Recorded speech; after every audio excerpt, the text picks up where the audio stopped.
Hello friends, Mahanadi என்ற எபிசோடில் என்ன நடக்கலாம் அப்படிங்கிறத பற்றி பார்க்கலாம். இன்றைக்கான எபிசோட் இன்ட்ரெஸ்டிங்கான எமோஷனல் எபிசோட் அப்படின்னே சொல்லலாம். காவேரி கிட்ட அவங்க அம்மா சத்தியம் பண்ணி சொல்லி கேட்குறாங்க. கங்கா வந்து அதெல்லாம் வேணான்னு சொல்கிறாங்க. இப்போ காவேரி வந்து அவங்க அம்மாவை கையை காட்ட சொல்லிவிட்டு, இனிமேல் நான் விஜயை பார்க்க மாட்டேன், பேச மாட்டேன், நான் சத்தியம் பண்ணுறேன், இனிமேல் இந்த பிரச்சனையை பேசி குடும்பத்தில் குழப்பம் வேணாம் அப்படிங்கிற மாதிரி சத்தியம் பண்ணிவிட்டு அங்கேருந்து கிளம்பிடுறாங்க. அடுத்து குமரன் ரொம்ப சோகமாக உட்காந்துருக்காங்க. கங்கா வந்து இன்னும் நீங்கள் கிளம்பலையா, இன்றைக்கி உங்களுக்கு ஃபைனல் ஆச்சு அப்படின்னு சொல்லும்போது குமரன் வந்து அப்படியே ரொம்ப சோகமாக பேசுகிறாரு.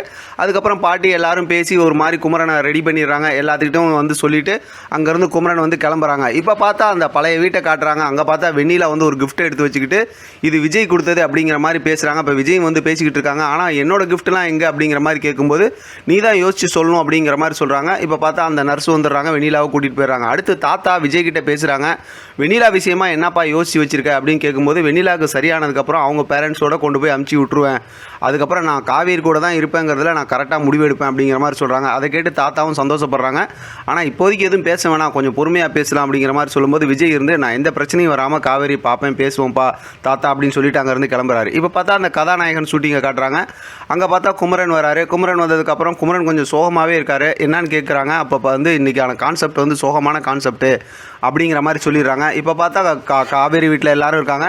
பின்னாடி ரோவில் பார்த்தோம் அப்படின்னா விஜய் வந்து அந்த விஷயத்தெல்லாம் பார்க்குறாரு. குமரன் முதல்ல காமெடியாக ஒரு சில விஷயங்களை வந்து பர்ஃபார்ம் பண்ணுறாரு. அடுத்து சோகமாக ஒரு விஷயம் அவர் எடுத்து வந்த கான்செப்டை வந்து பர்ஃபார்ம் பண்ணுறதுக்கு முன்னாடி அது என்ன அப்படிங்கிறத ஒன்லைனில் சொல்லுங்கள் அப்படின்னு கேட்கும்போது ஒரு அப்பா இல்லாத குடும்பத்தில் மூத்த பிள்ளையாக இருக்கிறவரு பொறுப்பு இல்லாமல் செஞ்சதுனால அவங்க தங்கச்சி வாழ்க்கை இழந்து நிற்கிற கான்செப்ட் அப்படிங்கிற மாதிரி சொல்கிறாங்க. அதாவது காவேரி வந்து இந்த மாதிரி நிலைமைக்கு காரணம் யார், குமரன் பணம் தொலைச்சது தானே, அந்த தான் கான்செப்டாக எடுத்துகிட்டு வந்திருக்காருன்னு நினைக்கிறேன். அதை வந்து கரெக்டாக புரிஞ்சுக்கிறாங்க.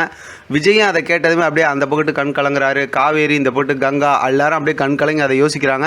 அவங்க அம்மாவும் கண் கலங்கி போயிருக்காங்க. குமரன் வந்து அதை சொல்லிவிட்டு அப்படியே ஸ்டேஜில் நின்றுட்டு இருக்காரு.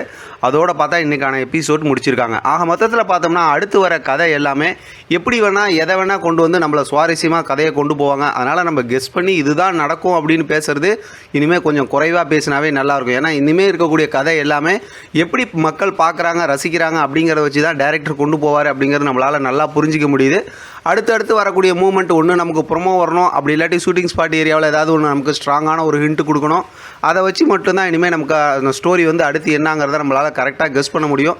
ஆனால் எப்படி பார்த்தாலும் விஜய் வந்து காவேரி அவங்க அம்மா எல்லாத்தையும் சமாதானப்படுத்துறதுக்கு உண்டான முயற்சி செய்வார் அப்படிங்கிறது நல்லாவே புரிஞ்சு போச்சு. பார்க்கலாம் அடுத்து என்ன நடக்குதுன்னு. இதை பற்றின உங்களோட கருத்து கமெண்ட் பாக்ஸில் தெரியப்படுத்துங்க. தொடர்ந்து ஆதரவு கொடுங்க. தேங்க்யூ ஃப்ரெண்ட், தேங்க்ஸ் ஃபார் வாட்சிங்.